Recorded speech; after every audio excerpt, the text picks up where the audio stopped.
Setting up key drawings to light table. So dito sa tutorial na to, short tutorial, papakita ko lang kung paano ilagay yung key drawing, kaya nito, yung mga key drawing, yung may mga drawing, yan.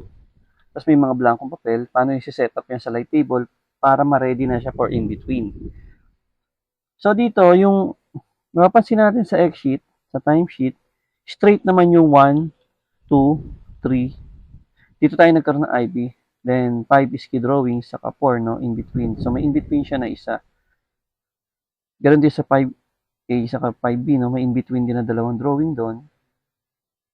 So i-set up natin yung 4 and 5 sa light table. So paano yon? Maraming way, no? Dito sa light table, etong side ng light table, itong part na to, ito yung tinatawag na animation cell. So explain ko lang, etong part na to, itong part na to, ito yung nasa loob mismo nung papel. Kaya makita nyo, meron siyang mga color indication. Ito yung line, black line, red, green, blue, tapos yung shadow and yung pink. Then, ito naman part na to, ito yung isang light table niya na pwede rin gamitin. Actually, iba ito ginagamit. Pwede mo siyang iset. Pero ako ito ginagamit ko para drag ka na lang dito sa general light table. So, ito ang gagamitin kong light table. Itong general light table. So, nasa papel tayo. Then, kasi pagka dito ang gagamitin mo, hindi, kailangan mo i-choose tong dalawa. I-drag mo siya pa ganun. O kaya, piliin mo siya. Ayan. So, nasa 4 ka. Mo, hindi na, kasi hindi siya general light table. Ibig sabihin, hindi siya na-register doon. Kasi, kailangan pang i-hold yung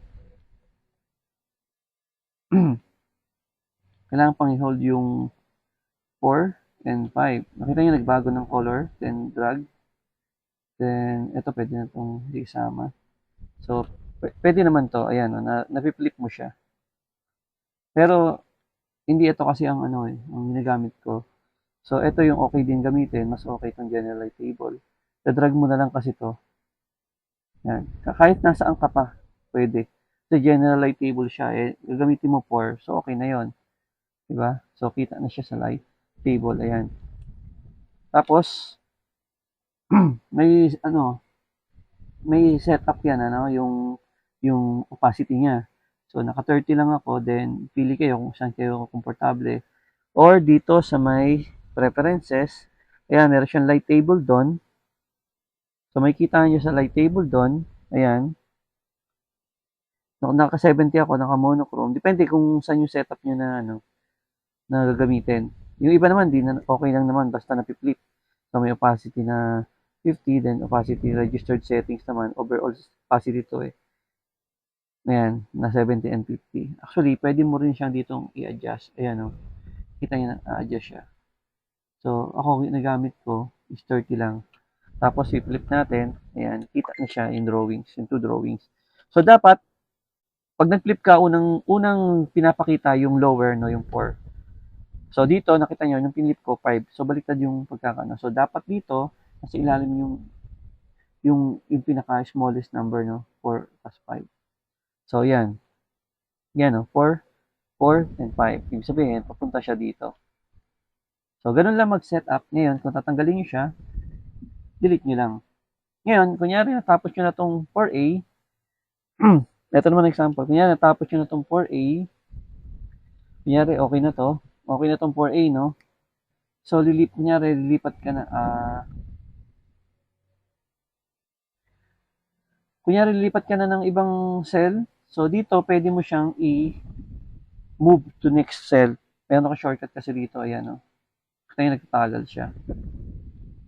So, gumawa lang ako shortcut na pwede mo siyang i-next. Ayan, pwede ka na ditong maggalaw ng drawings. Ayan. So, nagagalaw mo na yung drawings. Kunyari, ang susunod kong i-IB is 5B. Ito. So, punta ka lang sa 5 dito or baba mo yung 5, then punta ka rito sa 6. 6. Ayun. So, meron ka na another set ng in between. So, ayan. So, ganun lang mag-set ng light table. So, general light table ang gamit ko. Pero pwede rin dito, pero mas ano ko to kasi pag nandito ka, any paper, pwede mo na siyang ilipat. Hindi ka lang focus dito sa ano, sa isang papel. Ayan. So, ganun, no? Ganun lang mag-set. Ida-drag lang natin. Ito yung pagtanggal, the-registered natin. So, ulitin natin. Drag mo lang yung 4. Then, kung ano yung IB-in mo, ay yung another key drawing, ayan na siya. So, pwede na siyang tapos punta ka lang kung saan ang papel ang gagamitin mo. Ako sa 4A. Then, pwede ka na mag-start in between. Ayan. So, ganun lang kadali mag-set up ng light table. Kung paano mag-set up ng papel. Okay? Short tutorial.